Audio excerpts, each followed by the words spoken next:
Amen. God bless you sa ating beloved co-preacher, Brother Rodel. Tayo po'y manalangin, mga minamahal. Taas po natin ating makamay. Opo, dakilat mapagpalamang banal.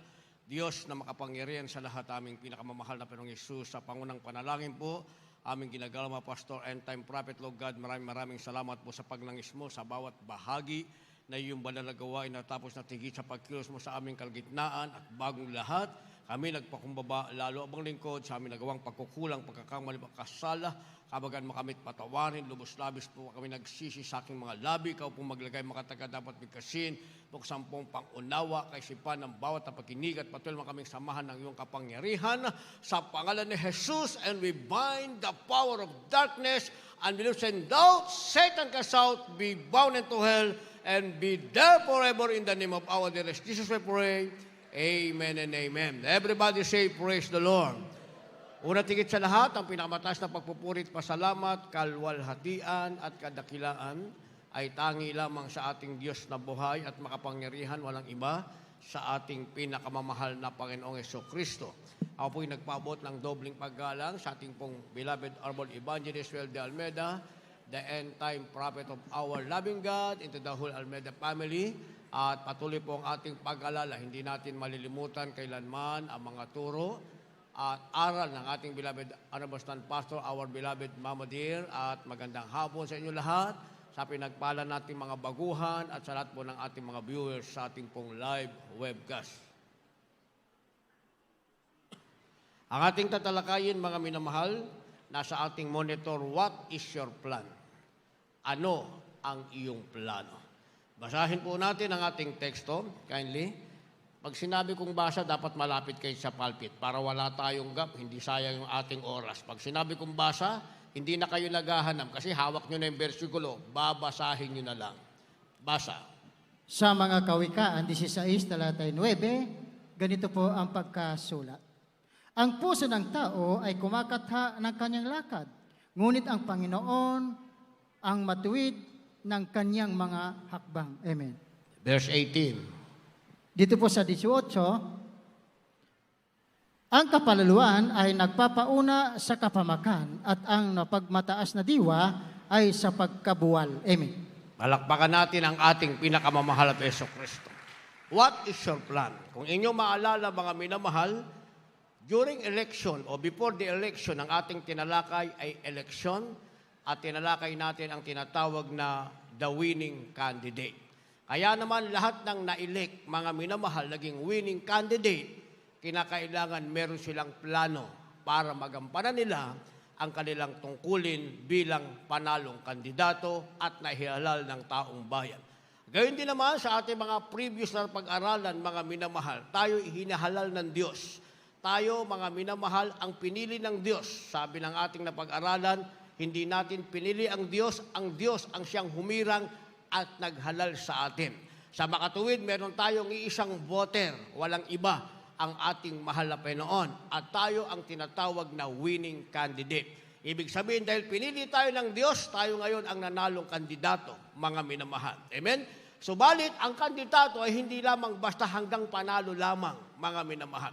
Kasi kung hanggang panalo lamang ang isang kandidato at wala siyang plano, mga minamahal, nangyari na sa ating bansa yan, ilang presidente na natin ang na-impeach. Hindi natapos ang kanilang termino dahil kulang ang kanilang plano. Naintindihan natin.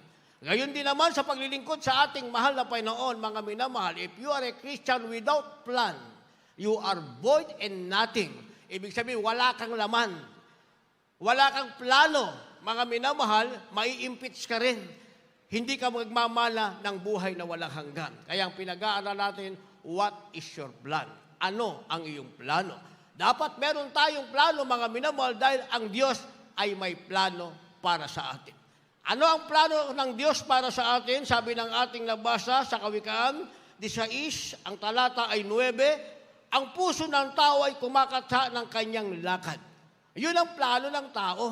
Pag ang tao ay nagplano, kumakatha yung kanyang puso. Sabi ng ating nabasa, kumakatha ang puso ng tao ng kanyang lakad.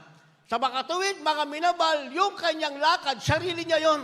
Lakad yun ng tao, mga minamahal.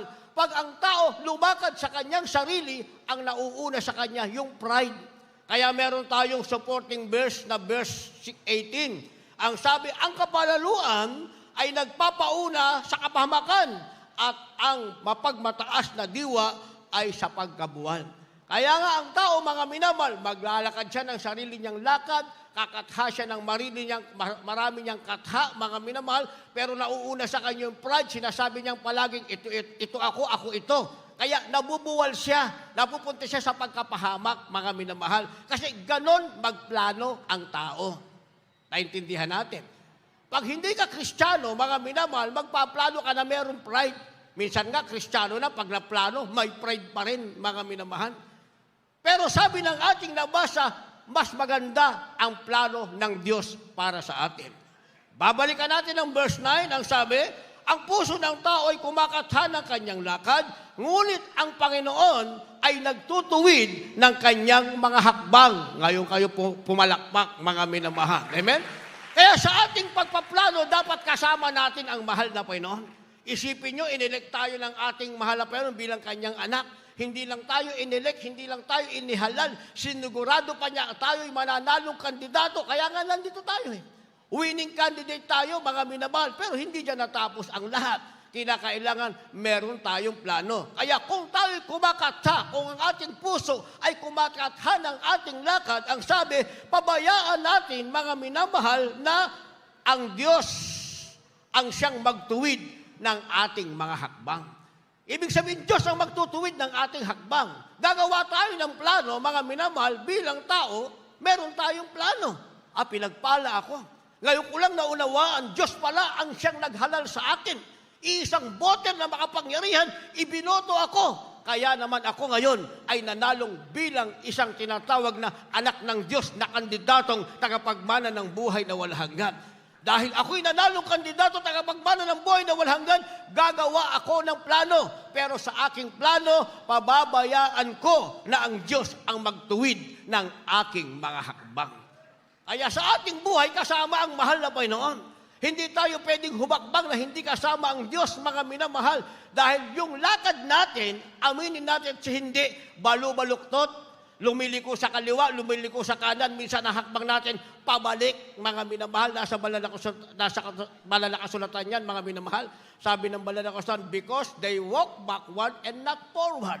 Sabi ng banal na kasulatan, nasa banal na kasulatan yan, tinalakay na natin yan, nakaraan na, mga minamahal. Hindi ba? Ang lakad ng mga tao, pabalik, mga minamahal, hindi pasulong. Kaya ang tao ay napahamak. Pero kapag tayo ay nagplano, pabayaan natin itong plano natin ito ay maging perpekto kapag tinuwid ng Diyos ang bawat hakbang ng ating mga paa. Kaya ano ang plano ng Diyos para sa atin, mga minamahal? Pag tinutuwid ng Diyos ang ating mga hakbang, ibig sabihin, Diyos na ngayon ang nagpaplano para sa atin. Meron tayong sarili nating plano, mga minamahal, pero ang magpe-perfecto nito ay walang iba ang ating mahal na Panginoon. Ano ang plano ng Diyos para sa atin? Tayo pang nagplano, maglilingkod ako sa mahal na Panginoon. Ang tanong ay bakit? Para gagaling. Hanggang doon lang. Hindi ba? Ako ay magbibigay. Ang tanong ay bakit? Kasi napakinggan ko, yung nagbigay ay pagpapalain. Kung hindi ka pinagpala, hindi ka na magbibigay. Hindi ba? Kasi hanggang doon lang yung plano natin eh. Maglilingkod ako sa Diyos para mabuo yung aking pamilya. Kung hindi mabuo, hindi ka maglilingkod sa Diyos. Hindi ba? Maalala ko, merong isang brother, nagpaalam sa ating ginagalang mga pastor, sa ating beloved Mama Dear, mag-aasawa na daw siya. Ayaw nung kanyang pinapaalam, mga minamahal. Sa madalit salita, pinag-fasting muna siya. Nung siya'y nag-fasting ng 10 araw, binalikan yung pinapaalam niya, umuo na rin. Di pinagsalita na sa harapan, meeting namin, pinagsalita. Brad, magsalita ka na, sabi natin ginagawa mga pastor. Ano masasabi mo, brother?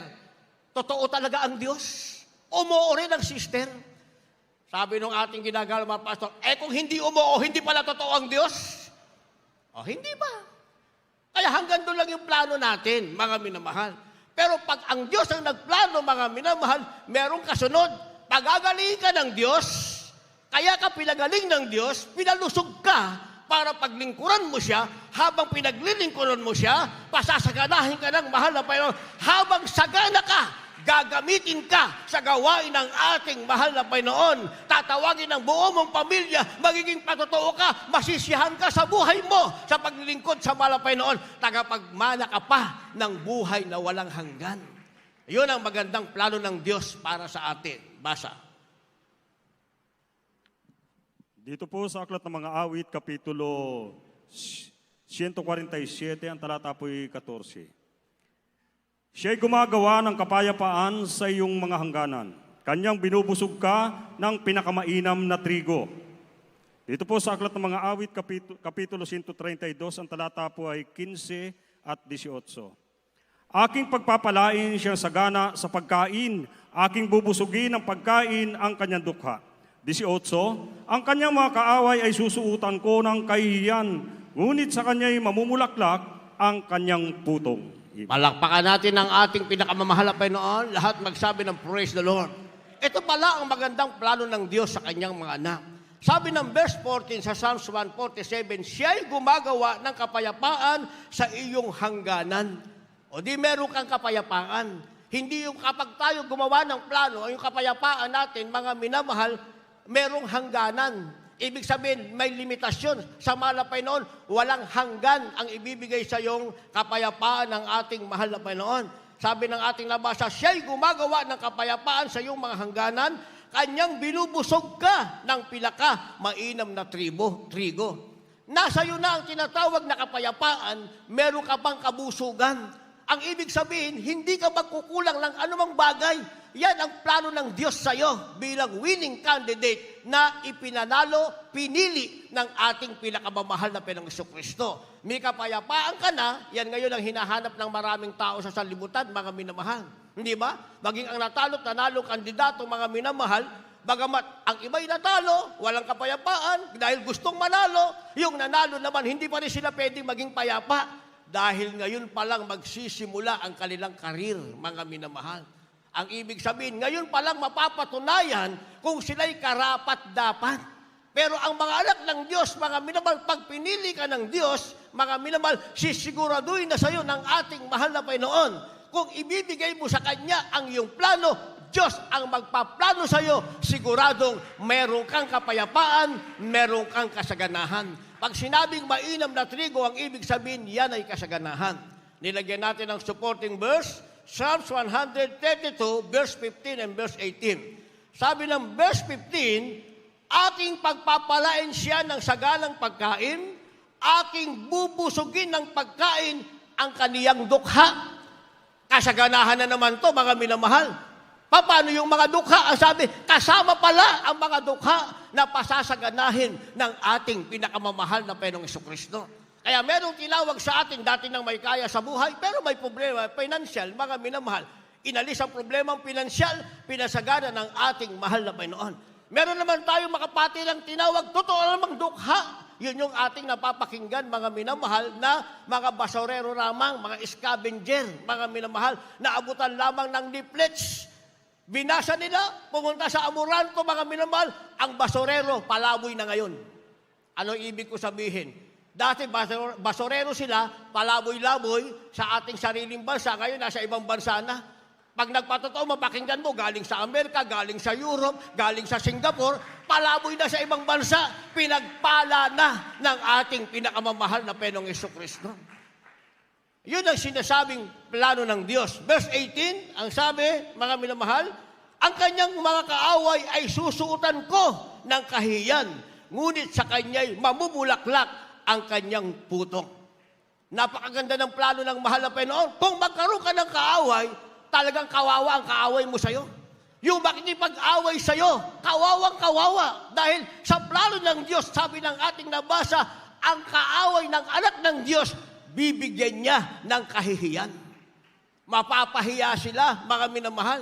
Yung gagawin nilang pakikipagbaka sa'yo, hindi sila nakipagbaka sa'yo.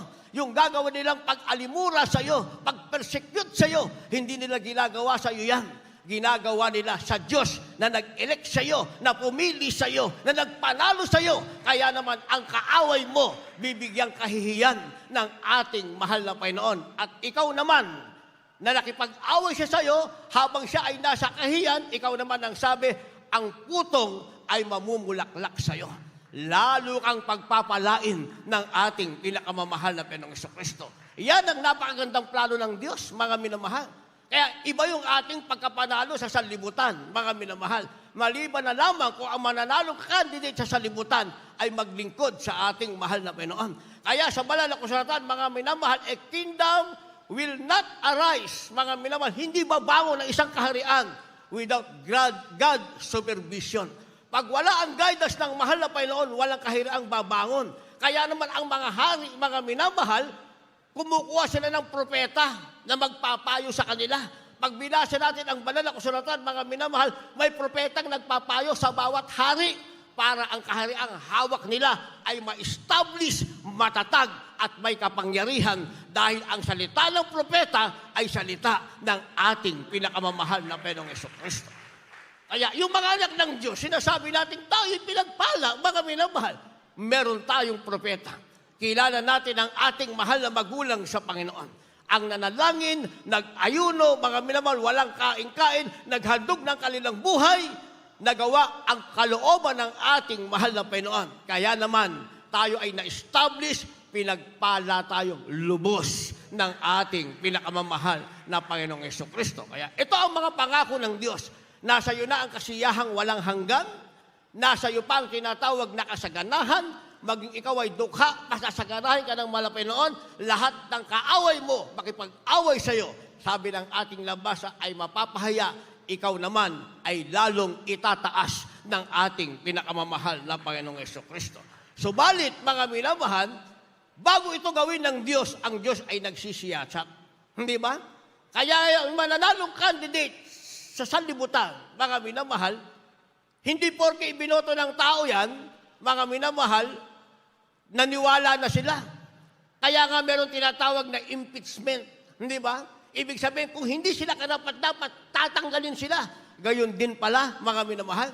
Ang Diyos ay gumawa ng plano para sa atin, pero sabi ng banal na kasulatan, sinisiyasat ng Diyos ang iyong puso.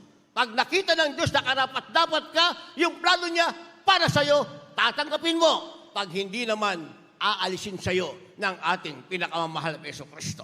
Basa. Dito po sa ikalawang Kronika, Kapitulo 16, ang bersikulo po ay 9. Sapagkat ang mga mata ng Panginoon ay nagsisiyasat sa palibot ng buong lupa upang pakilala na matibay sa ikagagaling ng mga yaon na ang puso ay sakdal sa Kaniya. Ikaw ay gumawang may kamangmangan sapagkat mula ngayon magkakaroon ka ng mga pakipagdigma. Amen. Supporting verse, basahin natin, Jeremiah. Dito po sa aklat ng Jeremias, Kapitulo 15, ang talata po'y 6 at 13. Iyong itinakwil ako, sabi ng Panginoon, ikaw ay umurong kaya't iniunat ko ang aking kamay laban sa iyo at pinatay kita, ako'y dala na ng pagsisisi. 13. Ang iyong pag-aari at ang iyong kayamanan ay ibibigay ko na pinakasamsam na walang halaga at iyay dahil sa lahat mong kasalanan, sa lahat mong hangganan. Amen. Palakpakan natin ang ating pinakamamahal na Panginoon. Sabi ng verse 9, Second Chronicle, mga minamahal, ang Diyos ay sumisiyasat sa buong palibot. Ang sabi, upang makilala, mga minamahal, sino ang matibay at ikagagaling. Doon sa puso, ang kanyang puso ay sakdal. Subalit kapag ikaw ay gumawa ng kamangmangan, magkakaroon ka ng pakikidigma. So, dalawang bagay, mga minamahal. Pag nakita ng Diyos na ang puso mo ay sakdal, ang sabi, ikaw ay magiging matibay. Patitibayin ka ng ating mahal na Panginoon para matanggap mo yung plano niya sa iyo na mga pagpapala at pag-iingat maging sa kaaway mo. Patitibayin ka ng ating mahal na Panginoon kapag nakita niya ang puso mo ay sakdal. Subalit ang sabi, mga minamahal, pag ikaw naman ay gumawa ng may kabangmangan, magkakaroon ka ng pakikidigma. Ang ibig sabihin, kung ang kaaway mo ay kaaway ng Diyos, sa iyong pakikidigma, ikaw mismo ang kaaway ng kaaway mo. At kaaway mo ang kaaway ng ating mahal na Panginoon. Yun ang nakasulat sa 2 Chronicle chapter 16 verse 9. Basahin niyo yan sa bahay niyo para mapag-aralan yung mabuti, mga minamahal. Kaya dalawang bagay ang makikita ng Diyos. Yung kanyang hinirang, pinanalalong kandidato na tagapagmana ng buhay na walang hanggan, kung maging sakdal ang puso ng Kristiyanong ito, nasa kanya ang plano ng Diyos. Mabuti para sa kanya. Pero kung ang hinirang ng Diyos ay gumawa ng kamangmangan, mga minamahal, siya ngayon ay magkakaroon ng pakikidigma. Ang kanyang buhay ay palaging pagsubok at walang katapusan. Yun ang sinasabing battle kapag ang Kristiyanong pinili ng Diyos ay gumawa ng kamangmangan. Kaya nilagyan natin ang supporting verse. Sa Jeremiah chapter 15, verse 6, ang sabi ng verse 6, iyong itinakwil ako, sabi ng Panginoon, ikaw ay umurong, kaya't iniunat ko ang aking kamay laban sa iyo, pinatay kita, ako'y dala na sa pagsisisi. Yun palang sinasabing pakikidigma. Pag umurong ka, mga minamahal, nasa pakitigma ka, iuulat ng Diyos ang kanyang kamay, hindi upang ikaw ay pagpalain. Ang sabi, upang ikaw ay patayin dahil nasayang ang plano ng Diyos para sa iyo. Kung meron kang kayamanan, pakikinabangan, hindi pakikinabangan. Dahil ang sabi, mga minamahal, ng verse 13, ang iyong pag-aari at ang iyong kayamanan ay ibibigay ko na pinakasamsam na walang halaga. Yung meron sa'yo, magiging samsam na ng iba. Hindi na ikaw ang makikinabang. Ang sabi, kung meron kang kayamanan, meron kang pag-aari, ang sabi, ibibigay ng Diyos na pinakasamsam. Ibig sabihin, ng salitang samsam, isang bagay na dating ikaw ay may-ari, kukunin uli sa'yo nang nagbigay sa'yo. Naintindihan natin? Kaya nga kahit sa isipin mong tumalikod sa mahal na Panginoon, ikaw ang lugi. Sa isip lang yan, mga minamahal. Lalo na pag ibinuka ng iyong labi, lalo na kung ang iyong physical na katawan na templo ng Diyos dati ay hindi na makikitang kasama ng kanyang mga banal na hinirang. Kaya ang tunay na pinili ng Diyos at naging matagumpay, mga minamahal, dapat ang makikita sa kanya ng Diyos ay ang kanyang pusong sakdal sa kanyang buhay, magaganap ang plano ng ating pinakamamahal na Panginoong Jesucristo. Ang tanong, mga minamahal, paano natin mapapanatili yung ating plano ay ayon sa plano ng Diyos? Kasi pag tayo gumawa ng plano at hindi ayon sa plano ng Diyos, yung plano natin, mga minamahal, ay paghiwalay sa kapangyarihan at pag-ibig ng ating mahal na Panginoon. Pero pag ang ating plano ay naging plano ng Diyos, mga minamahal, diyan magsisimula ang lahat ng plano ng Diyos ay mapapasa atin, tayo ang makikinabang. Kung anuman ang meron tayo, hindi na babawiin pa ng ating pinakamamahal na Jesucristo. Kaya nga ako sinasabi ko sa inyo, mga minamahal, kung merong napakaligayang tao, sasabihin ko siguro, ako na. Ako na, mga minamahal. Tanggalan ka ng ketong ng Diyos 1989. Tinanggal na mahal pa ng aking ketong. Sa September 27, 33 years na. By faith hanggang rapture, hindi ko na naralasang bumalik sa aking katawan ang karamdamang ketong.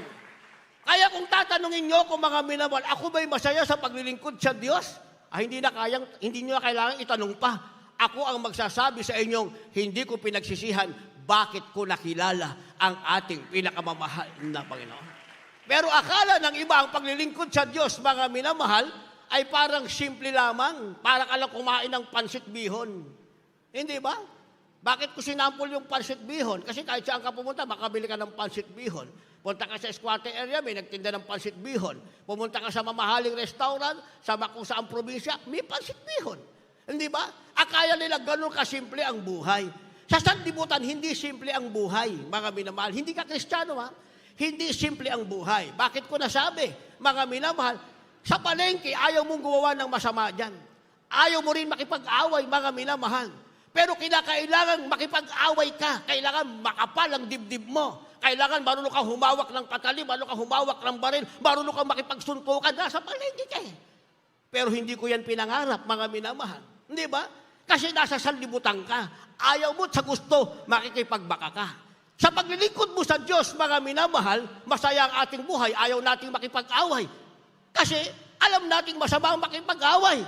Pero meron tayong kaaway na kahit ayaw nating makipag-away, aawayin at aawayin talaga tayo.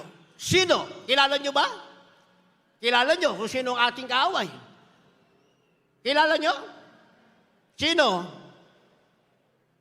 Sino? Parang dinig ko yung nanay nyo tsaka tatay nyo. Hindi ba? Si Satanas, kahit ayaw mo kayo mag-away sa kanya, talagang aawayin ka. Pipilitin kang ibalik sa dati mong kalagayan. Pipilitin niyang kunin kung ano ang meron ng ibinigay sa iyo, ang ating mahal na Panginoon. Aalisin niya ang gala mo sa paglilingkod sa Diyos. Pagpupuri mo sa mahal mo, aalisin ang kaaway ng Diyos. Kung anong meron kang kayamanan, aalisin ng Diyos unti-unti. Hanggang sa makita mo ang sarili mo, you are nothing again. Wala ka na naman kwenta. Walang-wala ka na naman, mga minamahal. Kaya kahit ayaw natin makipag-away, mayroon tayong natural na kaaway, si Satanas at ang ating sarili at ang sanlibutan. Tatlong kaawayan ng Kristiyano. Sino? Ang iyong sarili, una tigit sa lahat, ang sanlibutan at si Satanas na may-ari sa sanlibutan. Kaya kinakailangan natin ng kakampi, mga minamahal. Kaya yung nanalong kandidato, mga minamahal, sa sanlibutan, kailangan meron silang kakampi. Ang kakampi nila, mga minamahal, ay yung papabor sa batas na gagawin nila para yung kanilang plano ay maging maayos at magampanan nila ang kanilang tungkulin. Ganon din sa ating buhay, kailangan may papabor sa atin. Ang papabor sa atin, mga minamahal, ay walang iba, ang ating pinakamamahal na Panginoong Jesucristo.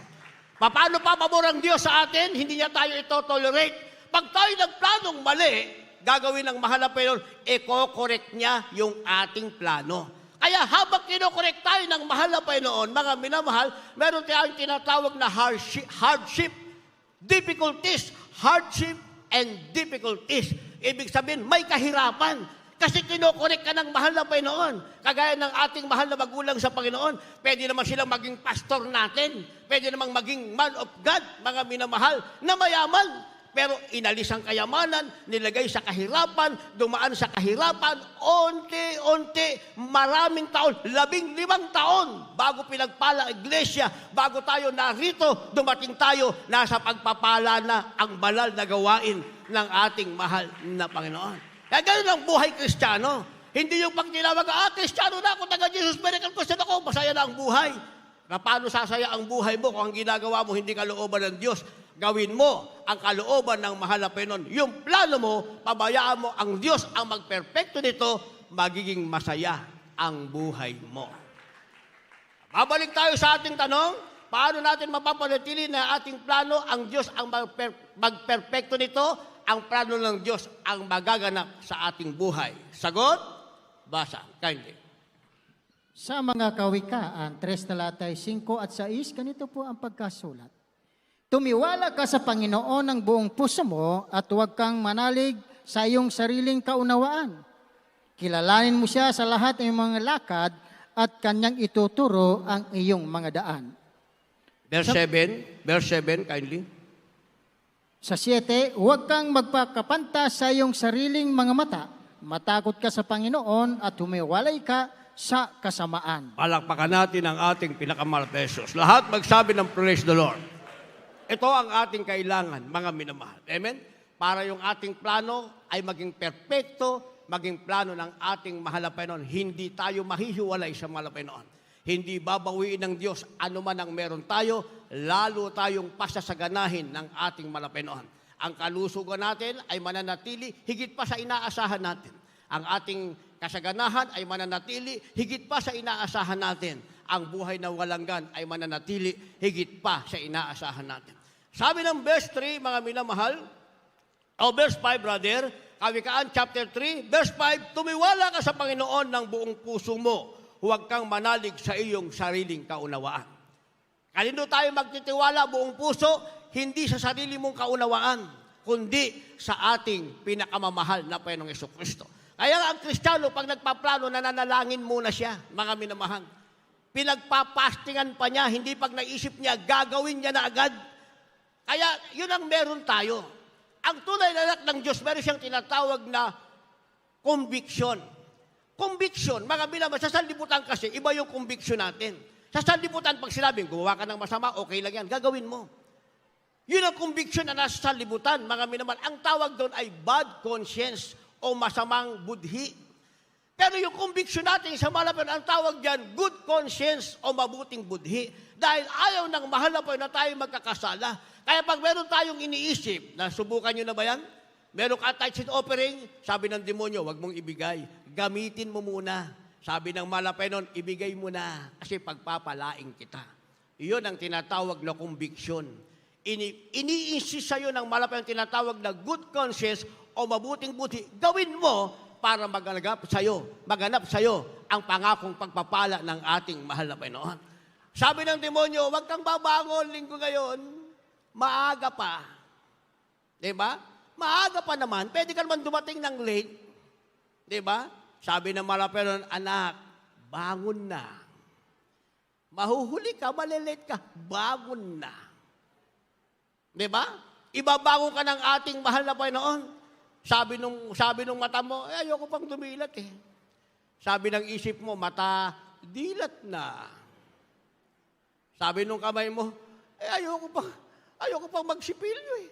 Sabi naman ng paa mo, kamay, magsipilyo ka na din. Lakad na ako. Gusto ko nang pumunta sa bahay-sambahan para papurihan ang mahal na Panginoon. Diba? Yan tinatawag na conviction. Ang Diyos ay nangungusap sa atin. Pag nangungusap ang Diyos, mga minamahal, mabilis lang naman madistinguish.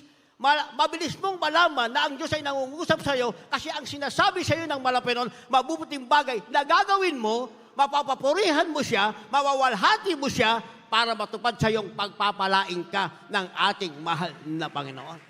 Pero kung ang dumarating, mga minamahal, ay bad thoughts, pag sinabing bad thoughts, maling pag-iisip, mga minamahal, makasalanang pag-iisip, hindi galing yan sa Diyos. Huwag natin sabihin, kalooban ng Diyos. Hindi ba? Hindi kalooban to ng Diyos eh. Hindi yan kalooban. Masama nga ay kalooban pa ng Diyos. Hindi ba? Pag masama, hindi yan kalooban ng Diyos. Pag mabuti, anong tawag? Kalooban ng Diyos. Simple lang naman, hindi ba? Kaya lang talagang stable spirit tayo. Gusto natin, mahal na Panginoon. Ngayon lang naman, mahal na Panginoon. Ngayon lang ako malilate. Hindi ba? Minsan ganyan tayo. Ngayon lang ako hindi magta-touch. Hindi ka nga nag-touch ngayon. Ngayon na dumating ang gawa ng kaaway sa iyong buhay, talagang hindi ka na makapag-touch kapag may karamdaman ka na. Pag nasa maliit na kwarto ka na, mga minamahal, merong salamin sa harapan mo, ando ka na forever and over, wala ka na magagawang kalooban ng Diyos. Kaya habang meron ka pang lakas, gawin mo na ang kalooban ng ating mahal na Panginoon. Yun ang sinasabi ng verse 5, tumiwala ka sa Panginoon ng buong puso mo, huwag kang manalig sa iyong sariling kaunawaan. Verse 6, kilalanin mo siya sa lahat ng iyong mga lakad at kanyang ituturo ang iyong mga landas. Kaya nga bago tayo magplano, dapat may prayer. Nagtatanong sa mahal na Panginoon, di ba? Tinuruan tayo ng ating beloved Honorable President, paano ba magtanong sa mahal na Panginoon? Manalangin ka.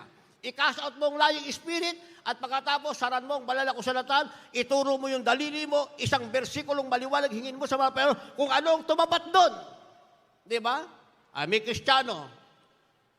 Gawin ko nga yung gagawin, sinabi ng ating malapastor. Tanong ba naman niya ganito? Nakikinig ba kayo? Ganito ang tanong niya, mahal na Panginoon, kaloob mo mag-ayuno ako?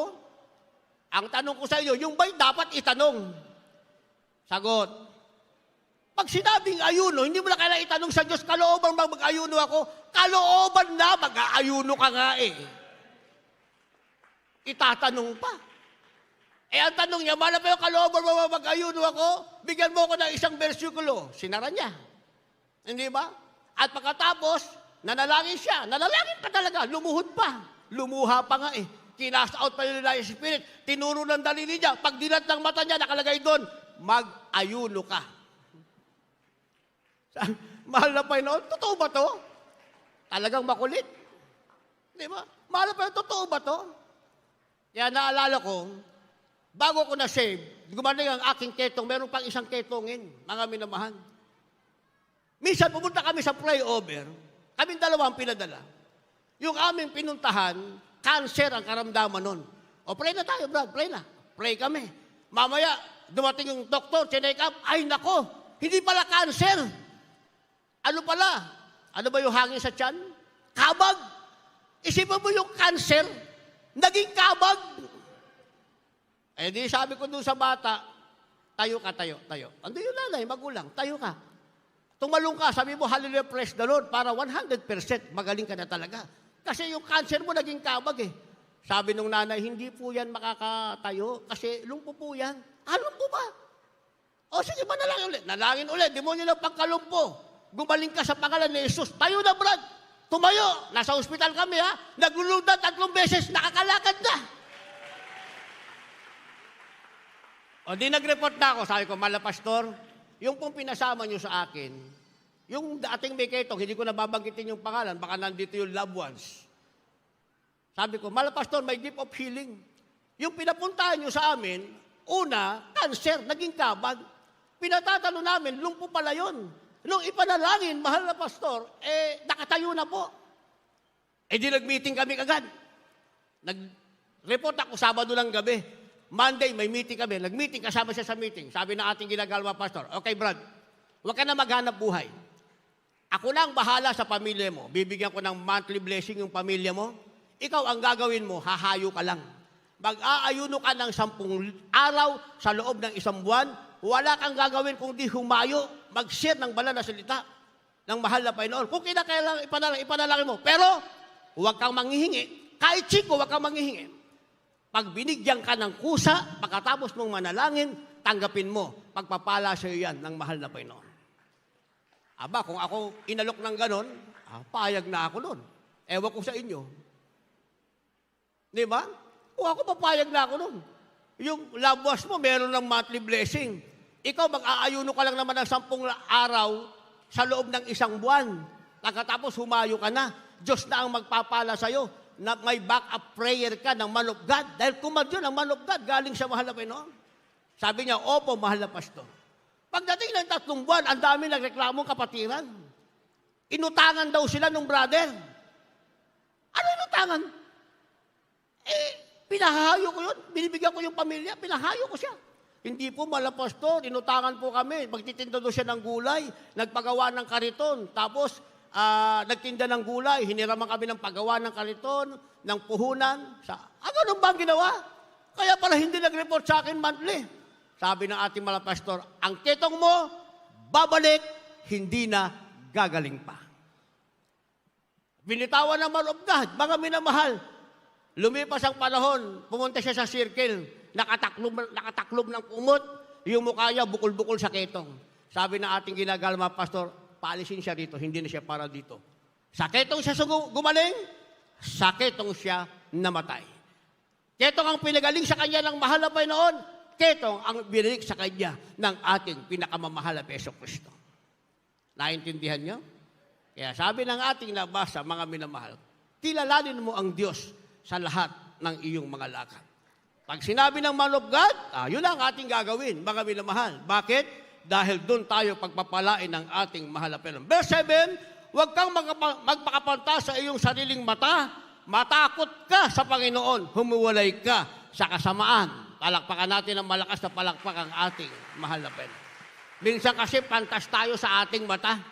Yung nakikita natin, gusto natin, meron din tayo. Iniisip natin, kaya nating gawin kahit wala na ang patnubay ng mahal na Panginoon. Hindi mangyayari yun, mga minamahal. Ako na ang magsasabi sa inyo. Kaya nga, 1 segundong mawala tayo sa mahal na Panginoon. Ako, pag ako nanalangin, mahal na Panginoon, wag mo ko iwanan kahit 1 segundo lang. Dahil pag iniwanan mo ko kahit 1 segundo, mahal na Panginoon, wala akong magagawa sa aking buhay. Kung ako iiwanan mo, mas mabuti pa kunin mo lang ang buhay ko. Kaya ako, pag nanalangin sa gabi, matutulog na ako, iba panalangin ko, mahal na Panginoon, kung ako'y kukunin mo lang, ngayon mo kukunin sa aking pagtulong. Ayoko sa karamdaman, ayoko sa disgrasya. Pag natutulog ako, dyan mo kukunin. Pero bukas, pag binigyan mo pa ako ng bagong buhay, bigyan mo ko ng lakas para gawin ang iyong kalooban. Simple lang ang panalangin ko, mga mga. Yun lang ang aking panalangin. Hindi na ako hingi ng maraming pera, kotse, bahay. Meron na ako niyan. Noon, pag minanalangin, pinagpala ko ng kotse. Sinasabi ko, magkakaroon din ako niyan. Nagkaroon ako ng kotse, o di, nagpatotoo ng mga kapatiran, pinagpala ako ng kotse. Ang sagot ko, meron na ako niyan. Dati sinasabi ko, magkakaroon ako niyan. Ngayon, meron na ako niyan. Di ba? Bahay. Umuupa kami ng bahay, mga minamahal, 9,500, wala akong problema dyan. Monthly, darating yung aking pambayad, mga minamahal. Di ba? Saan ka pa? Yung iniisip ng sanlibutan, kailangan nila, ibinigay na ng Diyos sa'yo. Di ba? Wala pang pwedeng makipag-away sa'yo. Bakit? Ketong inalo sa akin, subukan nyo makipag-away sa akin. Subukan nyo lang. Gusto nyo ako maging kaaway? Ayaw nyo lang ngayon, ha? Subukan nyo lang. Minsan subukan nyo. Oh, hindi ba? Kaya wala tayong kinatatakutan. Bakit? Yung pangako ng Diyos naganap sa atin, may langit pa at buhay na wala hanggan. Kaya pag nagawa natin ito, last verse, basa. Paghahanda natin magpaawit, mga manugtong. Sa mga awit, 30 talatay 6, talon sa 11, ganito po ang pagkasulat. Tungkol sa akin, sinabi ko sa aking kaginhawaan, hindi ako makikilos kailanman.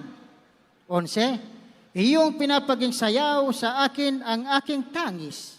Iyong kinalag ang aking kayong magaspang at binigkasan mo ako ng kasayahan. Amen. Amen. And finally, ang pangako ng Diyos, mga minamahal, ang kaginhawahan kailanman ay hindi na makikilos pa sa atin. Ibig sabihin, hindi na mawawala pa sa atin. Ang sabi ng verse 11, yung ating pagtangis ay gagawing sayaw at kasiyahan ng ating mahal na Panginoon. Kaya nga ngayon, tumatangis tayo, umiiyak tayo sa matamis at banal na presensya ng Diyos. Hindi na tayo umaawit sa kalungkutan. Kaya pagkilos ng presensya ng Diyos, mga minamahal, damahin natin ang presensya ng mahal na Panginoon. Bakit? Dahil inaaliw ng Diyos ang ating mga puso, ang ating pagtangis, pinapalitan ng kagalakan ng ating pinakamahal na Hesus Kristo. Tayong lahat ay tumayo, umawi tayo sa ating pinakamahal na Hesus Kristo. Hallelujah.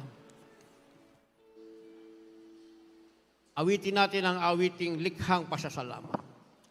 Dahil kaganda ng ating buhay, magmula na makilala natin ang ating mahal na Panginoon, ang lungkot ng ating nakaraan, ngayon ay naging masaya.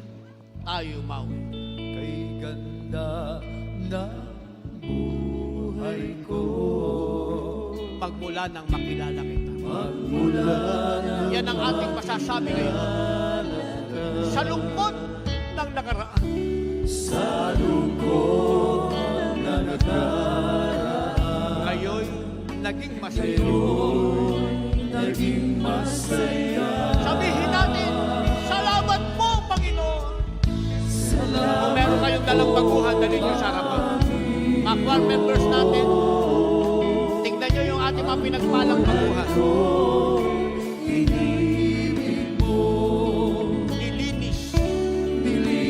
at inapuno Lahat.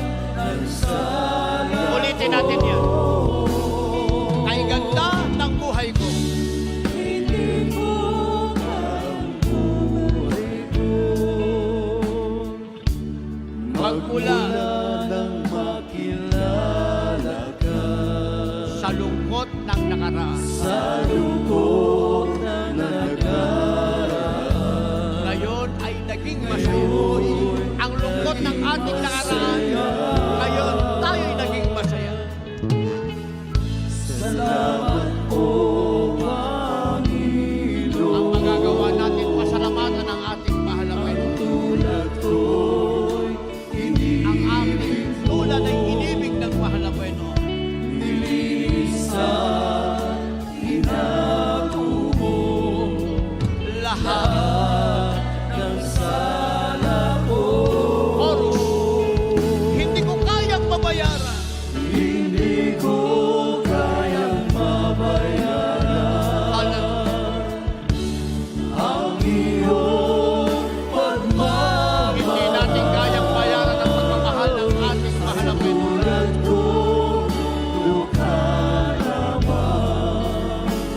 O Panginoon, Hallelujah. Sabihin natin, Panginoon, Panginoon, gamitin mo gamitin mo Hallelujah. Ang buhay na hirap ko sa buhay na hirap ko sa'yo bilang ganti bilang ganti sa kabutihan mo na aking natamo.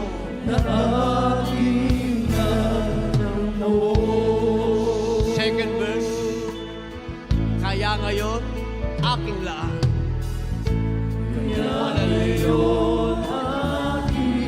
Ano ang ating inalala? Ang panahon at kalagasan Panahon at kalagasan kalayawan. iniwan ang kalayawan Ditong sanlibutan. ditong sanlibutan. Hallelujah. Kung dumating man ang sandali, Kung dumating man ang sandali dadating ang sandali, tayo kukunin ang mahal na Panginoon. na ako'y kukunin na Tungo sa kanyang kaharian. tungo sa'yo kaharian. Kahariang inilaan para sa atin. Hallelujah. Thank you so much, O Lord God. Hindi ko kaya Ang lagi natin masasabi, hindi natin kayang bayaran, mga minamahal. Ang pagmamahal ng ating pinakamamahal na Panginoon. Sa tulad nating tukha lamang.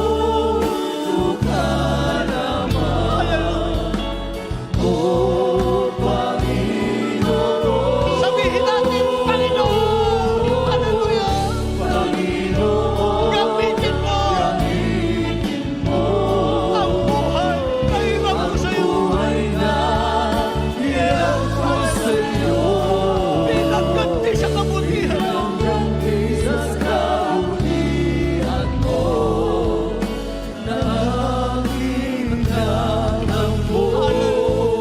Hallelujah. Hindi ko kayang mabayaran. Wala tayong may babayan sa ating mahal na Panginoon. Sa pagmamahal ng ating pinakamamahal na Panginoon, hindi natin kayang bayaran, mga minamahal. Dahil dukha lamang, pinagpalang lubos ng ating mahal na Panginoon. Isigaw natin ang sabay-sabay. Panginoon, gamitin mo, hallelujah, ang buhay na hirap ko sa'yo. Hallelujah. Bilang ganti.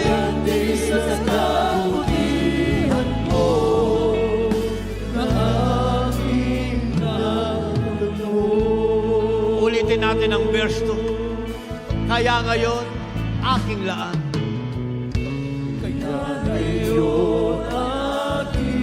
Ilaan natin ang panahon at kalakasan. Iiwanan natin ang kalayawan nitong sanlibutan. Hallelujah.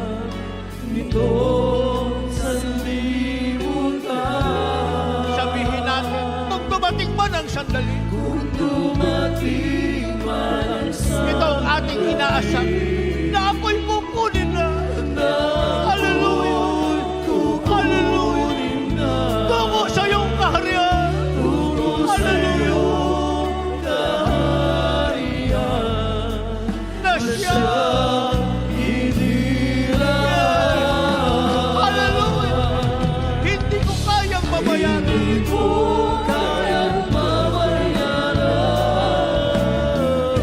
Ang iyong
puri natin ang dakilang Diyos. Tayo po'y dadako sa pagkatanggap sa mga baguhan. Aking samo lamang sa mga datihang Kristiyano minamahal sapagkat nung una'y minanalangin para sa atin, mga nalangin tayo para sa mga nasa harapan. At sa mga nasa harapan, tumingin kayo sa akin minamahal. Huwag mo na kayo yumuko. Kasi, ayaw balingkod, galit ako sa tao na kayo ko. Pag kinakausap ka, kinakailang nakatingin ka sa akin. Ang tatanggapin niyo po ngayon, hindi relihiyon. Sapagkat ang bumaba ang Panginoon Kristo dito sa lupa, hindi sa nagdala ng relihiyon. Sabi niya, lumapit kayo sa akin, kayong nabibigatang lubha at kayo aking pagpapahingahin. So, hindi po relihiyon ang ating tatanggapin, kundi ang Panginoon Kristo na tinanggihan ng napakaraming tao. Kaya po, hindi po nangyari sa kanya himala. Ang himala nila minamahal, gawa ng tao. Pero ang himala na yung tatanggapin sa banal na misteryo nito, himala galing sa kaitahasan, galing sa Diyos na makapangyarihan. Meron pong 4 na reglamento ang kaligtasan. Ang una po yung pananampalataya. Ang pananampalataya po, hindi po ito relihiyon. Sapagkat binabanggit, lagi ko sinasabi, binabanggit ng mga tao na sa relihiyon na sila din may pananampalataya. Wala po silang pananampalataya, meron sila relihiyon. Kung ano man ibig sabihin ng relihiyon nila, minamahal, sasabihin ko lang, ang relihiyon, dalawin ang isang balo o yung namatayan ng magulang at siya aluin mo, yun ang relihiyon. Ganun ba gagawin mo? Marami kang gagawin kung ikay tatanggap sa ating dakilang Diyos. So, pananampalataya, ibig sabihin, paniniwala at pagtitiwala sa Diyos. Maniniwala kang may nag-iisang Diyos na makapangyarihan at ang Diyos na nagkatawan tao at ang sabi niya, pagagalingin ko ang iyong karamdaman, lulutasin ko ang iyong problema, bibigyan kita ng mas saganang buhay. Yung po pangako ng pinakamalaparon, pananampalataya. Ang pangalawa, pagsisisi. Hindi po tatanggap ang Diyos ng isang tao makasalanan. Ano man sabi nga, yung sinasabi nila, mortal sin and venial sin. Parehong sin yun, minamahal. Magnakaw ka ng 1 sentimo at 1,000, pareho sa paligid ng ating dakilang Diyos. Kaya po, pagsisihan ng pagkakasala, humingi ng tawad sa ating dakilang Diyos at magkaroon ng determinasyon na hindi bumalik sa pagkakasala. At mangyayari yan sapagkat sa ika-4 na reglamento, mananahan sa iyo ang Diyos. So, pagsisisi, magsisi sa iyong makasalanan sapagkat nais mo ng langit, ang Diyos hindi tatanggap ng isang makasalanan sa langit sapagkat ang Diyos ay banal, kinakailangan dito palulong sa lupa, maging banal ka na. Ang pangatlo, yung pong bautismo sa tubig sa pangalan ng ating Panginoong Jesucristo. Sa Gawa 2:38, narin po ang katugunan nun, minamahal, upang mapatawad yung kasalanan at tatanggapin mo siyang nakaloob ng Santong Espiritu. Kaya nga po nang tayo mabinyagan sa ngalan ng Ama, ng Anak at Espiritu Santo, nagtatanong ako, alam ba niyo ang pangalan ng Espiritu Santo? Hindi kailanman, hindi binanggit sa Biblia. Ngunit pag ikay Kristiyano, alam mo ng Espiritu Santo, siya rin yung Ama at ang Amang nagkatawan tao. So, iisa lang ang Diyos. Yung po, minamahal, iisa lang ang Diyos. Baptism in Jesus' name para mapatawad yung kasalanan at tatanggapin mo ang kaloob ng Santong Espiritu. Hindi ka na magiging masamang tao. Hindi ka na masamang kapitbahay, kaibigan kaya. O hindi ka na masamang mamamayan ng Pilipinas. Magiging mabuti ka sa pagkasasamahan ka ng ating dakilang Diyos. Ang pangapat po, yun napakahalaga. At yan, wala yan, minamahal ko, sa maraming Pilipino minamahal. Ang manahan sa iyo ang Santong Espiritu. Baptism of the Holy Spirit. Yun po minamahal.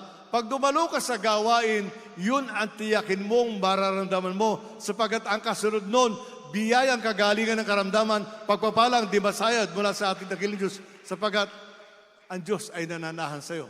Yun po ang gagawin ng malapang noon. Pag nagawa mo yung 3, pang-4, mananahan siya sa iyo. Isipin po natin, magagawa mo ang lahat ng kalooban ng ating dakilang Diyos sapagkat pagungunahan ka ng ating pinakamamalapanon. So sandali ito sa mga baguhan, kayo po'y sumuko sa ating dakilang Diyos. Tanggapin niyo ang pinakamamalapanon, itaas niyo yung mga kamay bilang pagtanggap sa ating dakilang Diyos.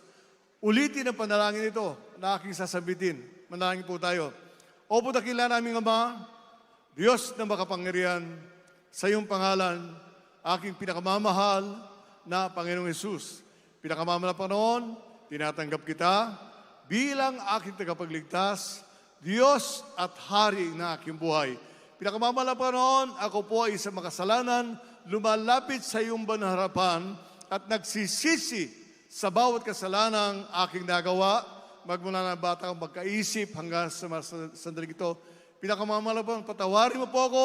Pinakamamala pang Isus, iligtas mo po ako, maging ang aking mga mahal sa buhay. Ito samot panalangin ko sa makapangyarihang pangalan ng aking Panginoong Isus na aking tinanggap. Amen. Praise the Lord. Ito na minamahal. Tayo po na nariyan sa likod, manalangin po tayo. Alang-alang sa mga baguhan. Bakit minamahal? Ulitin ko, nung tayo tawagin ng ating dakilang Diyos, may pastor na nanalangin para sa atin. May mga magagawa, mga kapatiran na nagsumamo sa ating dakilang Diyos na panghawakan sila. Yun po ang gagawin natin ngayon, minamahal ko. O dakilan naming Ama, Diyos na makapangyarihan sa iyong pangalan, aming pinakamamahal pang Sus, pinakamamahal Panginoon, sa paunat panalangin po ng aming minamahal, ginagawa ng Pastor Evangelista Willis Almeida, yung banal na propeta. Narito po ang aming magiging kapatid sa iyo, Panginoon, pinakamamahal Panginoon, tumanggap sila sa iyo, nagsisi sa kanilang kasalanan, ang aming dalangin ng Diyos na isulat mo po, na maliwanag ang lang pangalan sa kartang buhay at makasama po namin sila sa paglilingkod sa iyo. Magpakita kami ng himala sa kanila. Save them and their loved ones, O God. In Jesus' mighty name we pray. Hallelujah. Praise the Lord. Pray natin dakilang Diyos. So nagawa niyo po yung isa, dalawa. Yung pangatlo, magpabautismo ko pagkatapos ng pinalagawain. At yung pang-apat, Diyos na po ang gagawa nun. So, sa ating po mga baguhan, magkaroon kayong determinasyon na magpabautismo. Ulitin ko, hindi po relihiyon ang makapagliligtas sa iyo. Ang makapagliligtas sa iyo, yung itinatwa ng tao ang Panginoon Kristo na siyang napako sa krus ng Kalbaryo. So, po natin ang dakilang Diyos, pwede na kayo bumalik sa inyong upuan. At sa mga datihang Kristiyano, mga minamahal, uulitin ko, na kung tayo po ay dumalos sa gawain, isang tiyak na bagay, una, hinihiling natin sa ating dakilang Diyos na tayo patnubayan sa ating paglilingkod. Pangunahan tayo sa lahat ng ating gagawin. Sa sandaling ito, minamahal, ang Diyos natin ay makapangyarihan. Nakilala po natin siya, minamahal ko, na siyang Diyos na tumutugon ng ating panalangin. Kaya nga po sa sandaling ito, minamahal, manalangin po tayo. Ulitin ko, kung tayo po wala ng problema, kung tayo po minamahal ko, marasug na sa ating physical pangatawan at pinalusog na ating dakilang Diyos, manalangin tayo na patuloy na gamitin ang ating dakilang Diyos, alang-alang sa mga tao hindi pa nakilala ang banal na ministeryo ito, minamahal ko. At tayo po minamahal, bigyan ng kalakas at kalusugan ng ating dakilang Diyos, tugunin niya ang ating panalangin. Bakit minamahal? Sa isang Kristiyanong masaya at malasog ang pangangatawan, isang tiyak na bagay, magandang resulta nito, marami sang madadalang bunga sa harapan ng ating dakilang Diyos. So tayo minamahal ko, manalangin sa ating dakilang Diyos, minamahal, manalangin tayo ng may pananampalataya. Uri ng ating dakilang Diyos. Opo, dakilan naming Ama, Diyos na makapangyarihan sa iyong pangalan, aming pinakamamahal pang Sus. Pinakamamahal Panginoon, sa pauno panalangin po ng aming minamahal, ginagawa ng Pastor Evangelista Willis Almeida, narito kami sa iyong banal harapan, nagpapakumbaba, nagsusumamo sa iyo, humihingi ng tawad, sa lahat ng pagkukulang sa mga kainan na napigbigyan, patawad po, pinakamamahal Panginoon. Hallelujah, dalangin po namin ng Diyos sa kalakasan, kalusugan, pangingat, pagpapala, mahabang buhay sa aming minamahal, ginagawa ng Pastor Evangelista Willis Almeida, the beloved children, grandchildren, and great-grandchildren, sa lahat po ng mga aral, lahat po ng manggagawa, lahat po ng mga kapatiran sa buong daigdig, tugunin mo yung panalangin ng bawat isa, ibangon po na sa panig ng karamdaman, lutasin mo yung problema, pagalingin mo po ang mga karamdaman, hallelujah, at sa iyong makapangyarihang pangalan, kami sinasaway, devils of sickness and disease, devil ng karamdaman, devil ng problema, devils of unbelief and doubts, cast out, cast out, cast out. We bind the power of Satan. In Jesus' mighty name we pray. Hindrances be gone, problem be solved. In the mighty name of Jesus. Hallelujah, praise the Lord. Hallelujah, praise the Lord. Hallelujah, praise the Lord. Pinindin natin dakilang Diyos. Pagpalain mo pinakamahal po, mag-isahin po mga webcast viewers. Pinakamahal na Panginoon, bigyan sila ng pagkakataon makapaglingkod sa iyo. At sa sandaling ito, minamahal, lulundag tayo na 3 beses kasabay po ng pagsigaw ng Hallelujah, praise the Lord. At the top of our voice, ang kinin natin ang katugunan ng ating dakilang Diyos. Gawin po natin, Hallelujah, praise the Lord! Hallelujah, praise the Lord! Hallelujah, praise the Lord! Palakpakan natin ating dakilang Diyos. Thank you, Lord God. Thank you, Lord Jesus. Hallelujah, praise the Lord. At tayo dadaw kami naman ako sa ating po mga announcement to our beloved Brother Jonathan Castro. Amen. Praise the Lord. God bless you po, beloved of the preacher, beloved Brother Fred Ignacio, at maraming salamat sa mahal na Panginoon sa napakagandang mensahe na ating pong napakinggan, nagsilbing karagdagang kaalaman sa ating pong kaligtasan. Palakpakan po natin ng malakas ang ating dakilang Diyos. Amen. Praise the Lord. Tayo po idadako po sa mga announcement. Amen. Para po sa ating pong mga kapatiran at sa ating pong mga kababayan na nanonood nito pong banal na gawain ng ating dakilang Diyos. Amen. Praise the Lord. Ang schedule po mga minamahal ng banal na gawain ng ating dakilang Diyos dito po sa Marilao Outreach kapag araw po ng linggo. Ito po ay nag-uumpisa po ng alas 10 ng umaga, natatapos po ng alas 4 ng hapon. Amen, praise the Lord. At kapag araw po ng Miyerkules, nag-uumpisa po ito ng alas 12 ng tanghali at natatapos din po ito ng alas 4 ng hapon. At kapag araw po ng Biyernes, nag-uumpisa rin po ito ng alas 12 ng tanghali at natatapos din po ng alas 4 ng hapon. Amen. Praise the Lord. At sa TV program po mga minamahal, ang banal na gawain ng ating mahal na Panginoon, ito po ay ating pong mapapanood sa istasyon ng ating pong mga television. Ito po ay sa PTV4 tuwing Sabado, nag-umpisa po ng alas 10:30 ng gabi, natatapos po ng alas 12 ng hating gabi. At sa radio program naman po mga minamahal, ang The Jesus Miracle Hour, ito po ay ating pong mapapakinggan sa istasyon ng ating pong mga radyo, DCME 1530 kHz, iimban mula Lunes hanggang Sabado, nag-uumpisa po ng alas 11 ng gabi at natatapos po naman ito ng alas 12 ng hating gabi. Amen. Praise the Lord. At dito na po nagtatapos ang banal na gawain ng ating mahal na Panginoon. Tayo po idadako na po sa closing prayer at akin na pong ibinibigay ang pong pagkakataon sa mananalangin ating pong beloved brother Noel Corbito. Amen. God bless you, ating beloved Jonathan Castro. Lumahal. Tayo magpasalamat sa ating dakila Diyos. Hallelujah. Upurihin ka dakila Diyos sa mamunal, ang pinakamahal na Panginoon Jesus. Maraming salamat o Diyos sa iyong pag-ibig dakila Diyos sa nagagawain mo, mahal ang Panginoon, at tapos sa araw na ito, dakila Diyos. Maraming salamat o Diyos sa lahat. Hallelujah, bawat yugto na banal na gawa na yung linang isang dakila Diyos. Maraming salamat o Diyos sa iyong banal na salita na dinala mga ngaral sa araw na ito, dakila Diyos. Naging karagdagan kaalaman namin, dakila Diyos, sa paglilingkod namin sa iyong walang Panginoon. At higit sa lahat, walang Panginoon, yung matamis na presensya, walang Panginoon, na yung pinananawa mo bawat isa sa amin, walang Panginoon. Ito ang aming kalakasan, dakila Diyos, sa paglilingkod namin sa iyo, mahal na Panginoon. Dalangin namin sa iyo, mahal na Panginoon, sa aming pag-uwi sa kanyang tahanan.